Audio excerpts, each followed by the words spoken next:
ভূতের গল্প। আমি রিপা।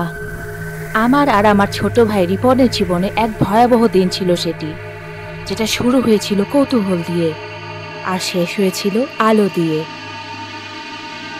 খেলতে খেলতে গ্রামের একটা পুরনো বাড়িতে চলে গিয়েছিলাম আমরা। পুরো বাড়িটার ভেতরে অন্ধকার ছিল। এদিক সেদিক ঘোরাফেরা করতেই হঠাৎ রিপন বলে উঠল তার পিছনে এসে কে নাকি দাঁড়িয়েছে। রিপনের কথা শেষ হতে না হতেই হঠাৎ আমার মনে হলো আমার পেছনেও কিছু এসে দাঁড়িয়েছে। আমি ভয় ভয় ঘুরে তাকিয়ে দেখি এ কি বিভৎস রূপ। বুঝলাম আমাদের কত বড় ভুল হয়েছে। এখন তো ভূতের পাল্লায় পড়ে গিয়েছি। একটা গোপন ঘর থেকে আমরা দুটো পেন্ডেন্ট খুঁজে পেলাম, যেগুলো দেখতেই আমাদের মধ্যে সাহস ফিরে এলো। আমরা বুঝতে পারলাম এর মধ্যে শক্তি লুকিয়ে আছে এই ভূতেদের বিরুদ্ধে লড়াই করবার। আমরা ওগুলো পরে নিলাম।